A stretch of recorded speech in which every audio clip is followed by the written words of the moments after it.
গতকাল রাত্রিটা আমার পার হয়েছিল অনিদ্রার মধ্যে। ভীষণ একটা অস্থিরতা কাজ করছিল। সারাটা রাত আমি জেগে আছি। মোবাইলে লাস্ট আমি টাইম দেখেছি রাত 3:20, মানে তখন অবধি আমার চোখে ঘুম নেই। তো যথারীতি আমি ঘুম থেকে উঠতে লেট করেছি। আকাশ অলরেডি ওর কাজের জন্য বেরিয়ে গেছে, অবশ্যই আমাকে যাওয়ার আগে ডেকে দিয়ে গেছে। তো আমার উঠতে উঠতে 9টা বেজে গেছে। উঠেই আমি আকাশের এনে দেওয়া টিফিনটা মিঠিকে দিলাম, আর সোজা চলে এলাম ফ্রেশ হয়ে রান্নাঘরে দেখতে যে আকাশ কি এনে দিয়ে গেছে দুপুরের জন্য। কারণ আকাশের চিরতরের অভ্যেস হাতের নাগালের সামনে সমস্ত গোছগাছ করে দিয়ে তবেই ও যায়। সে আমি যখন সুস্থ ছিলাম তখনও তাই করতো, এখন তো না হয় আমি অসুস্থ। তো ফ্রিজ খুলে আমার নিজের চোখের উপর নিজে বিশ্বাস হচ্ছে না যে আমি যেটা দেখছি সেটা কি ঠিক। কিচ্ছু এনে দেয়নি। তাহলে কি ও আমার উপর রাগ করেছে আমি লেট করে উঠলাম বলে? আমি বারবার ফ্রিজটা দেখছিলাম যে হ্যাঁ কিছু একটা মিস্টেক হচ্ছে। আসলে আমি তো ঝুঁকে দেখতে পারি না, হয়তো নিচের তাকটায় আছে। কেমন আছো বন্ধুরা? আশা করছি সবাই সুস্থ আর ভালো আছো। তোমাদের সবাইকে আজকের এই ব্লগটাতে আমি মন থেকে অনেক ভালোবাসার সাথে ওয়েলকাম জানাই। সোজা চলে এলাম রুমে, আর ওকে আমি নিজে ব্রেকফাস্ট না করে কল লাগালাম। তো কল করে ওর মাথায় যে এমন একটা বুদ্ধি চলছে আমি তো জানতাম না, আমাকে জানিয়েও যায়নি। তো আমি জেনে অবাকই হলাম। আসলে আমরা তো নিম্ন মধ্যবিত্তরও নিচে যদি কোনো নিম্নতর শ্রেণী হয় সেটা আমরা, তো আমাদের এটা খুব সাধারণ ব্যাপার। পুরো ব্লগটা দেখো, তোমাদেরকে সবটাই বলবো মাথায় কি চলছে। আমি নিজে ওর বুদ্ধি শুনে হেসে ফেললাম, তোমরা তো দেখলেই। তো সোজা তারপরে চলে এলাম চা বসাতে। আর দেখো পাশে আমি চালও ভিজিয়ে দিয়েছি হাঁড়িতে, আর এক পাশে হচ্ছে আমার চা। আর তখনও অবধি মিঠির ব্রেকফাস্ট রানিং। তো চলো এখন ব্রেকফাস্টটা সেরে নিই। আসলে না আমার মাসের কতগুলো স্পেশাল দিনের পর প্রচণ্ড ব্যথার মধ্যে পার হয়। তোমরা যদি গুগলে রিসার্চ করো এন্ডোমেট্রোসিস প্রবলেমটা অ্যাকচুয়ালি কী, তোমরা বুঝে যাবে এটার সাথে মেয়েদের মাসিক ঋতুস্রাবের কতটা কানেকশন।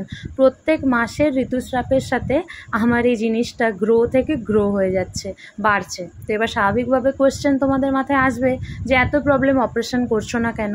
অপারেশন তো আমি আমাদের মানে সামনের যে স্টেট হসপিটাল সেখানেও করাতে পারি, কিন্তু আমি করাবো না। আমি এই রোগ নিয়ে ওনাদের কাছে গেছিলাম, কিন্তু ওনারা কেউ ধরতেই পারেনি। আমাকে শুধু বলেছিল মিঠিকে কোলে নিতে না, ওই জন্য নাকি আমার বারবার ব্লিডিং হচ্ছে। তারপরে আমি বুঝে গেছি ওরা কি একটা ইউএসজি অবধি করায়নি আমাদের সামনের যে হসপিটাল।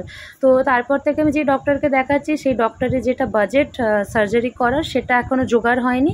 আর আমি জানি না ওই ডাক্তারের কাছে আমি করাতে পারবো কি না, বাট আমার বিশ্বাস আমার খুব জলদি সার্জারি হয়ে যাবে। সেই অ্যারেঞ্জমেন্টের মধ্যে দিয়ে আমরা যাচ্ছি, আর আশা করছি অ্যারেঞ্জমেন্টটা হয়ে যাবে।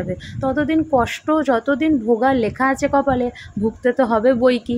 এইটা আমার কপালে লেখা ছিল, এই কষ্টটা আমার পাওয়ার ছিল, সেটা আমি জানি, তাই জন্য আমি পাচ্ছি। তো মিঠি আমাকে কিছু দেখালো, ওর বাবা ফোন রেখে গেছে। কারণ আমি যেদিন ব্লগ শ্যুট করি সেদিন আমার একটা ফোনের দ্বারা হয় না, আমার অনেক প্রবলেম হয়। তো ম্যাক্সিমাম বলতে পারো আকাশকে আমি যখনই বলি ও ফোন রেখে যায়। এটা আমাদের মধ্যে এই বন্ডিংটা চলে। তো মিঠি তো রুমে নেই, মিঠি রুম থেকে বাইরে এসে বসে আছে। তো ব্রেকফাস্ট করে সারতে অনেক বেলা হয়ে গেছিলো। তারপরে আমি মিঠিকে স্নান টান করিয়ে রেখেছিলাম। হাই, কী করছো? মিঠি সারাটা দিন ওয়েট করে কখনো একটু সান কম বেরোবে না, একটু ওয়েদারটা ভালো হবে, ওটা ছাদে আসতে পারবে। এই যে এখন একটু সান দেখা যাচ্ছে না, মেঘের ভিতর ঢুকে গেছে, ওই জন্য বেরিয়েছে মানে মিঠি বেরিয়েছে বললাম। সান যদি বেরায়ও, সান ওই দেওয়ালের দিকে থাকে নাকি তুমি খুঁজছো? হ্যাঁ এই বুঝলে, বাহ বাহ বাহ বাহ, ওয়েল এডুকেটেড গার্ল একদম মিঠি। ও সো এ দেখো মিঠি ফাইনালি বসার ধরন শিখে গেছে। একদিন একজন কমেন্ট করেছিল হ্যাঁ যে মিঠি বাজেভাবে বসে, মিঠিকে শিখাতে। তো তারপর থেকে মিঠিকে শিখাই। মিঠি দেখো বুঝে গেছে জিনিসটা যে ভালো করে বসতে হয়। Good girl.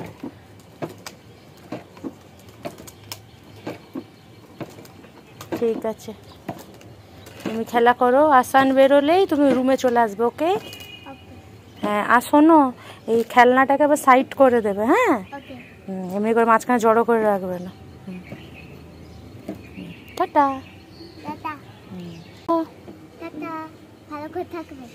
ভালো করে থাকবে। তুমি জলদি আসবে। I will miss you. তাড়াতাড়ি আসবে কিন্তু, don't be late. Tata tata tata tata.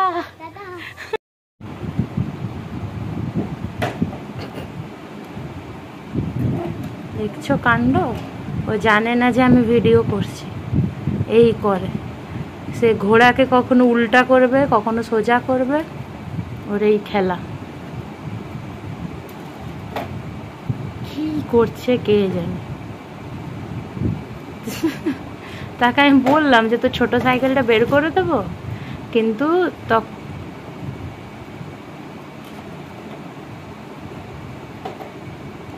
কিন্তু তখনও না না মা, কিন্তু এই ঘোড়াটাকে নিয়ে এখন নতুন শুরু করছে। এই ঘোড়াটা ঠিক টাইমে খেলেই নেই, পড়ে পড়ে নষ্ট হলো, এত বড় হয়ে খেলছে। কোথায় চলে গেল? কি গো, কোন দিকে? ধারে যাবে না কিন্তু, জুতো পরতে গেছিলে? আচ্ছা, এখানেই থাকবে একদম দরজার সামনে। হ্যাঁ,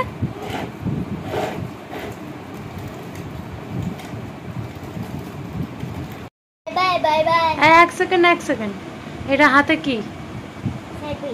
হ্যাঁ, কি নোংরা বোতলটা, এটা কি লেগে আছে ওর গায়ে? এগুলো কি জানিস? বডি লোশন গুলো, এটা বডি লোশনের বোতলটা তো, ওগুলো বাইরে তুই এমন ভাবে ইউজ করিস, বোতলে লেগে লেগে ইয়েলো পড়ে গেছে, সেটা আবার নোংরা লেগে ব্ল্যাক হয়ে গেছে। ওই বডি লোশনের বোতল নিয়ে কি করবি? আচ্ছা, এটা কিন্তু এক্সপায়ারি বডি লোশন, সে এত বড় বডি লোশন কিনেছিলাম, ওটা শেষ ইউজ করতে পারিনি, ওটাই ওকে দিয়ে দেওয়া হয়েছে। দেখো না বডি লোশন লেগে লেগে কি নোংরা করেছে না। আচ্ছা শোনো, তুমি তো অন্য টাইমে খুব পিটপিটি হও, এটা নোংরা ওটা নোংরা, তাহলে এত নোংরা বোতল ইউজ করছো কি করে তুমি খেলার সময়? তোমার এখন ঘৃণা লাগছে না? না, আর একটুখানি মানে কোথাও যদি চা পাতা বা কিছু পড়ে থাকে, পেঁয়াজ টিয়াজ, কি ঘৃণা তার খাবারের জিনিস দেখলে। বাহ বাহ বাহ বাহ, কোথায় যাচ্ছ? রোদ উঠেনি?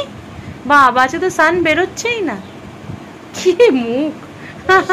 দুর্ভাগ্য বন্ধুদের যে স্ক্রিনটা অনেক অন্ধকার হয়ে আছে, মিঠি তোর মুখ ওরা দেখতে পায়নি, যা মুখটা দেখালো না, ইস।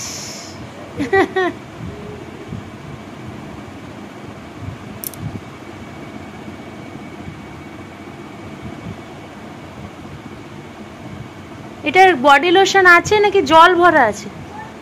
জল ভরা আছে, বডি লোশন শেষ হয়ে গেছে, বুঝলে? আমি নিজেও জানতাম না ব্যাপারটা। এক বোতল বডি লোশন, এটা কত লিটার কত ml এর যেন, হ্যাঁ, ওটার মধ্যে বডি লোশন নেই। মা, ও মা, বডি লোশনগুলো কি করেছো তুমি? ওর বোতলের বডি লোশনগুলো না গন্ধা না, মানে কোথায় ওগুলো, মানে এত কবে ইউজ করলে? আমি তো দেখিনি। অনেক দিন ইউজ করছি, অনেক বেশি নিচ্ছে প্লেট। কোথায় আমি দেখিনি তো। না, একটা কাঁচওয়ালা প্লেট হয় না, হ্যাঁ, কাঁচওয়ালা ও আচ্ছা, মিষ্টি দেবার প্লেটগুলো, হ্যাঁ হ্যাঁ, সেটা আমি পাথরকে সাফ সাফাই করছিলাম বলে অনেক এই যে খালি হয়ে গেছে।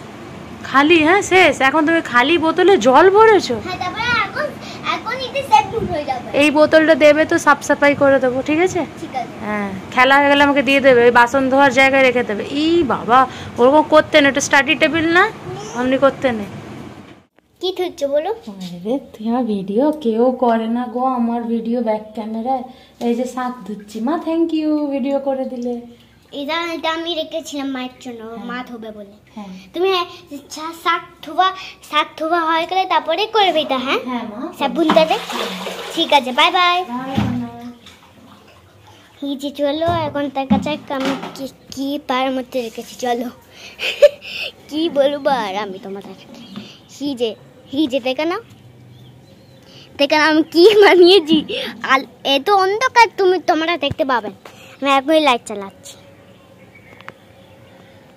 লাগছে কি এরকম, এখন আয়না দেখা যাচ্ছে এরকম, কিন্তু আমার তো দেখা যাচ্ছে, তোমাদের কি দেখা যাচ্ছে? আদেও দেখা নাও। এটা মার জন্য চামচ, এটা বাবার জন্য চামচ, এটা মিচির জন্য চামচ। এটা কেন এরকম বানিয়েছি? এটা মাছ, এটা আমরা পুলার থেকে মাছ আসছি এখান থেকে, এই যে মা এরকম করে উঠাবে। সেখানে একটা আমি তোমাদেরকে দেখে দেবো, এই যে মা পাথর উঠাবে, বাবাও পাথর উঠাবে, আর মিচিও পাথর উঠাবে। কেন বলো তো? পাথর না, ফিশ করলে হিজের চাপ্পালি করলে কি রেখেছি মা, মা হিজে দেখে কি সুন্দর ফুল করলো। এই জন্য মা ভিডিও করেছিল। আমি এরকম তুলে তুলে কি সুন্দর লাগছিল, আমার মজা আসছিল। তো ওয়াও, বিউটিফুল লাগছে। ঠিক আছে, এটা দাদা চিড়ের একটা এটা কাজটা অনেক ফোড়া পিঁপড়া থাকে, আমার ফটো লাগা।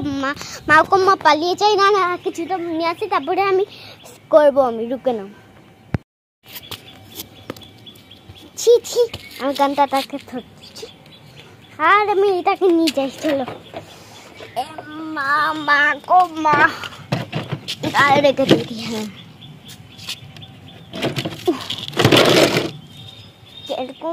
আমি মিঠির করা এই শ্যুটটা তোমাদের জন্য রেখেছি ব্লগের মধ্যে, যেখানেও একা একা এই ক্যামেরা দুলাতে দুলাতে কিছু ভিডিও করলো। তো আমি জানি তোমাদের অনেকের অনেক বেশি চিন্তা হয়, চিন্তা হওয়ারই কথা, ছাদটা ন্যাড়া। তো এই ছাদ ন্যাড়ার জন্য তোমাদের প্রচুর টেনশন লেগেই থাকে, স্পেশালি মিঠিকে নিয়ে। তো আমি তোমাদেরকে এটুকু বলবো, ও অভ্যস্ত হয়ে গেছে, ও মাঝখানেই থাকে, ও সাইডে যায় না। আমি ওকে বারংবার ঘর থেকে রব দিই, যে সাড়া দিই যে তুই সাইডে যাবি না, ও যায়ও না। আর ওকে আমি বারবার ভয়ও দেখিয়ে রেখেছি। এবার দেখো, এটা আমাদের করণীয়র মধ্যে কিছুই নেই, এটা আমাদের বাজেটের একটা ঘর। আর আমরা তো এখন এখানে পাঁচিল তুলতে পারবো না, সেই অবস্থা সম্পন্ন আমরা নয়। তো কিছু করার নেই, এইভাবে মানিয়ে চলতে হবে, আস্তে আস্তে অভ্যেস করে নিতে হবে, আর একটুখানি চ্যালেঞ্জের মধ্যে থাকতে হবে। তো এই হচ্ছে আজকের মেন কথা। আগের দিনের ডিনারের কিছু জিনিস বেঁচে গেছিলো, আমরা 2টো ফুল বিরিয়ানি নিয়েছিলাম। তো আমিও ভালো করে খেতে পারিনি, আর মিঠিও না। তো আকাশ বলল বিরিয়ানির মধ্যে রয়েছে বড় বড় 2 পিস সাইজের চিকেন, তো সেইটা দিয়েই নাকি আজকে আমাদের লাঞ্চটা হয়ে যাবে। তো যথারীতি আমি বিরিয়ানির প্যাকেটটা বের করে নিয়েছি, আর বিরিয়ানির প্যাকেটটা খুলে প্রথমে স্যালাডগুলোকে সরিয়ে নিলাম, আর রাইসটাকে একটু ভালো করে গরম করে নিই। আর আমাদের মিঠি তো প্রথমেই স্নান হয়ে গেছে, তোমরা জানোই। আর আমারও আজকে বলতে পারো কোনো কাজই নেই, এই শুধু খাবার টাবারগুলো গরম করা, আর সাথে এই যে শাকটা ধুলাম সেটা ভাজবো। আর ভাত তো অলরেডি হয়ে গেছে, উপর দিয়ে দিয়েছি। তো এখানে রাইসটা ভালো করে ভাজতে ভাজতে বুঝলাম যে চিকেনটা ভালো করে গরম হচ্ছে না, তাই জন্য আমি সাইডে যখন আমার ডালটা ফুটাচ্ছিলাম, তো ওটার মধ্যে চিকেনটা দিয়ে দিয়েছি, যাতে সফট হয়ে যায়, মিঠির খেতে কোনো প্রবলেম না হয়। আর এখানে আমি অলরেডি শাক কাটতে বসে গেছি, কারণ আজকে শাকও ভাজবো। 2 পিস চিকেনে আকাশের যতই মনের বিশ্বাস হোক, ভালো করে হবে কি না আমিও জানি না, তাই জন্য আমি শাকও কেটে নিলাম। একাটি শাক ছিল, আগের দিনই আকাশ এনেছিল। তো এটাই হচ্ছে আকাশের বুদ্ধি। ও বলল যে বিরিয়ানিটা তো আর ফেলতে পারি না। আর মানে মিঠি সকাল থেকে শুধু বায়না, মা কখন দুপুরের লাঞ্চে বিরিয়ানি খাবো। বাসি জিনিস কোনোটাই ভালো না, বন্ধুরা জানি, কিন্তু কখনো কখনো এগুলো একটু খেতে হয় ফেলার জন্য। মানে স্পেশালি ফেলা তো জানে, এত দামের জিনিস। আর সেকেন্ড কথা, আর বিরিয়ানিটা যেহেতু বাসি, সেই জন্য যদি আমি আর আকাশ ওর সামনে খাই আর ওকে যদি না দিই, এখানে ওরও একটা নরম মনের মধ্যে প্রেশার পড়বে যে ওকে বিরিয়ানি কেন দিচ্ছে না, ও তো আর সেটা বুঝবে না। তো সেই জন্য ওকে দিতেই হলো। বিরিয়ানি বলেই ওকে বাসিটা একটু অল্প গরম করে দিয়েছি, সব খাবার ওকে দেওয়া হয় না। আমিও জানি যে বাসি খাবার শরীরের জন্য ভালো না, তো একটা দিন মানে এটা কনসিডার করা যেতেই পারে। তো ফ্রিজে ছিল সয়াবিন আলুর তরকারি, আগের দিন ব্লগে আমি শেয়ার করেছিলাম, চলো এটাও গরম করে নিই। আচ্ছা, বাচ্চাদের আমি তোকে বলছি না, আচ্ছা বাচ্চারা মাদের খেতে বসার সময় বা কোনো জরুরি কাজের সময় কেন এটা করে? যারা মা তারা বুঝতে পারছে। আর খোলসা করে বললাম না, রান্না করছিলাম, কত সকাল থেকে অফার করছে, যাবি যাবি যাবি, যাবে না, যে এই কাজ করতে বসলাম গেল। ঠিক আছে, তো আমি আবার তোমাদের কাছে একটু পর ফিরে আসছি, যখন আকাশ লাঞ্চ করতে আসবে। টাটা। কি আছে? Thank you.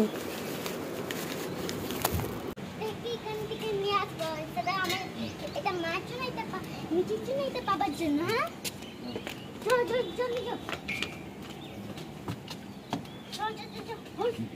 তো এখানে আকাশ লাঞ্চ ব্রেকে আসার সময় জানতে হয়ে এসেছে যে গ্যাস সিলিন্ডারটা অ্যাভেলেবেল আছে কিনা। যেহেতু আমাদের 5 কেজি সিলিন্ডার বেশিরভাগ সময় অ্যাভেলেবেল থাকে না, আমাদের যা ভোগান্তি হয় এই জন্য অনেক সময় আমাদেরকে ব্ল্যাকে গ্যাস ভরে চালাতে হয়, জানো তো, এই অবস্থা খারাপের মধ্যেও। তো মিঠিকে আমি লাঞ্চ অনেক আগে করে দিয়েছিলাম, 1:15 নাগাদ, কারণ মিঠি ভীষণ এক্সাইটেড ছিল বিরিয়ানি বলে।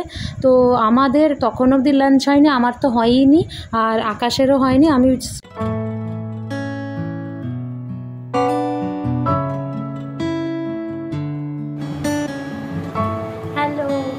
স্নান করতে যাচ্ছিলামই, তখনই আকাশ লাঞ্চের জন্য এলো। আমি না আজকে ভাবলাম যে লাঞ্চ টাঞ্চ বানিয়ে স্নান করি, একটু লেটই হয়ে গেছে, কারণ স্নান করার পর লাঞ্চ বানালে আমার একই হাল হয়ে যায় ঘেমে, মানে যারা এই ঘামের সাথে রিলেটেড এই সোয়েটিংয়ের প্রবলেম যাদের তারা এটা খুব ভালো করে বুঝবে।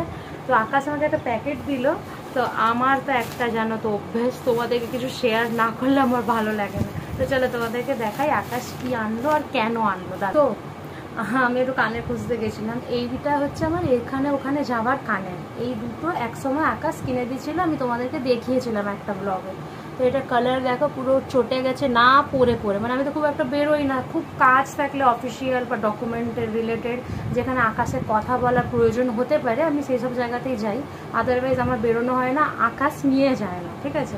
কারণ এখন বেরোতে হলেও মনে হয় গাড়ির তেল খরচা হবে, এটাই ও মনে করে, তো ওই জন্য ও একটু কিপটে হয়ে গেছে, নিয়ে যেতে চায় না, ঠিক আছে। তো আর এমনিতেও আমি ঘরে থাকতেই ভালোবাসি। আর এইটা আরেকটা কানের, এটার প্যাচটা দেখো, আংটাটা পুরো গেছে, মানে এটা পরা যায় না। তো আকাশ অনেক দিন ধরে আমাকে এখানে ওখানে যাওয়ার কানের কিনে দেবে বলেছিল, মুম্বাইতেও বলেছিল, আমি নিয়ে নিই, ওই যে কালকের ব্লগে বললাম পয়সা ফুরিয়ে গেছিলো আর হয়তো খরচ করা হয়নি, এই যে শুধু ওখানে মঙ্গলসূত্রটা নিয়েছিলাম বাস। তো চলো, এই জন্য আকাশ আমাকে কি কিনে দিয়েছে তোমাদেরকে দেখাই। প্রথমে আমাকে অনেকগুলো রাবার ব্যান্ড কিনে দিয়েছে, দেখো খুব সুন্দর, হ্যাঁ দুটো রাবার ব্যান্ড কিনে দিয়েছে। আমার এগুলো নেই, কি করি বলো তো, আমি খোপায় লাগিয়ে বড় করে নষ্ট করে দিই। চুলে লাগানো ক্লাচারগুলো নিয়েছে একটা ছোট, কালারগুলো কি সুন্দর, আর একটা এই যে প্যাস্টেল পিঙ্ক কালারের, আর একটা এই যে হোয়াইট ছোট্ট, এটা আমাদের মা মেয়ের এই ছোটগুলো দুজনেরই কাজে এসে যাবে।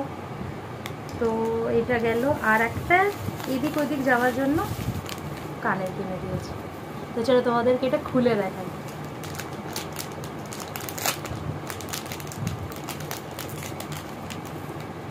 আমাকে যেতে লাগে না, ওর চয়েস এত ভালো, চোখ বন্ধ করে আমি নিয়ে নিই, মানে এই সব ক্ষেত্রে বলছে, আমি গেলে না কনফিউজ হয়ে যায়, এটা নেবো না কোনটা নেবো, পাগল হয়ে যায়। যেমন কালকে জুতো নিতে গিয়ে একটা মেরুন জুতো দেখছিলাম, সেটাও আমার পছন্দ হচ্ছে, আবার পিঙ্কটাও হচ্ছে, তারপর ফাইনাল আকাশ করে দিল, পড়ে গেল। এই যে দেখো কি সুন্দর চেরি ঝুলছে। তো ঠিক আছে, এটা এদিকে ওদিকে যাওয়ার জন্য এটাকে সামলে রাখবে, এটাকে নষ্ট করা যাবে না। তবে অ্যাকচুয়ালি রান্না বান্না কথাটা অভ্যেস হয়ে গেছে, সেই জন্য বললাম আর কি, রান্না বান্না তেমন কিছু ছিল না, অনলি শাক বানিয়েছি, শাক ভেজেছি আর ভাত বানিয়েছি, আর ওগুলো জাস্ট গরম করেছি, তো বাস। তো এইটাই মানে মুখ দিয়ে রান্না বান্না আমার বেরিয়ে গেছে, রান্না বান্না নাথিং, তেমন কিছুই না। কিন্তু আমি এইটুকু করাও বেকার, স্নানের পর আমি একদম ফ্রি থাকতে চাই, মানে স্নানের পরে এই গরম টরম করাও আমি করতে চাই না, তাই জন্য একটু লেট হয়ে গেলে সব কিছু করে, ওই যে বলে না বাড়ির সামনে স্টেশন থাকলে ট্রেন ফেল হয়, ওই আমি ভাবছি আজকে তো তেমন কিছু নেই, কিছুই করার নেই, কিছু করার নেই, চাপই নেই, এই করতে করতে আমি লেট করে ফেলেছি। কিন্তু হ্যাঁ, আমি 1:10-15 দিকে মিঠিকে লাঞ্চ করিয়ে দিয়েছি, বাস। মিঠিও অল্প ভাত অল্প বিরিয়ানির সাথে খেয়েছে, আর আকাশের জন্য অল্প বাঁচিয়ে রেখেছি, আর আমি খাবো না, আমি তো কালকে খেয়ে নিয়েছি, ওই বাপ বেটি মিলে হাফ হাফ আমি ওদেরকে ডিভাইড করে নিয়েছি। আকাশ খেতে চায় না, জোর করে দেবো আর কি। তো চলো আমি স্নান টান করে আসছি, ততক্ষণে বাবা মেয়ে গ্যাস ভরেও চলে আসবে। স্নান করতে যাচ্ছিলাম, আমি তোমাদেরকে বলে টোলে এক্ষুনি ফোন এলো কুরিয়ারে আসছে খুব একটা জরুরি জিনিস, চলো রিসিভ করে নি।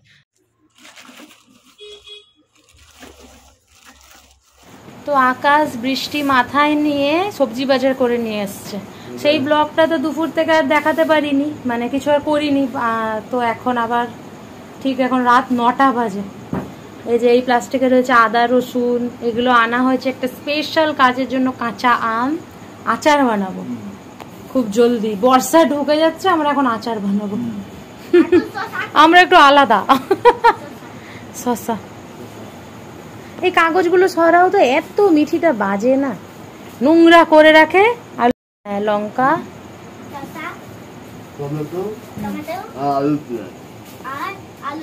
এটাই বাজার করেছো? চিকেন, আচ্ছা।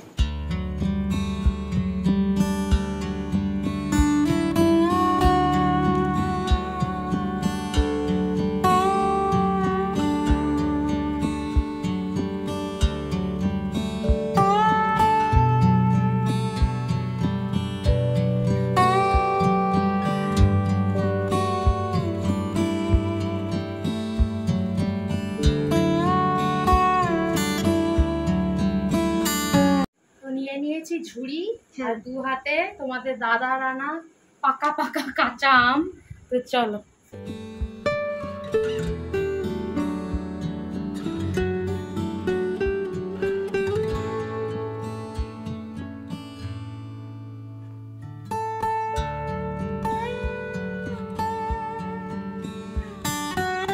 দেখো মা বৃষ্টি পড়া শুরু হয়ে যে ছিটছে ঘরের মধ্যে। এটা বৃষ্টি আর মিষ্টি হচ্ছে। মিষ্টি তোমার জন্য একটা সারপ্রাইজ আছে, তোমার বাবা দিয়ে গেছে।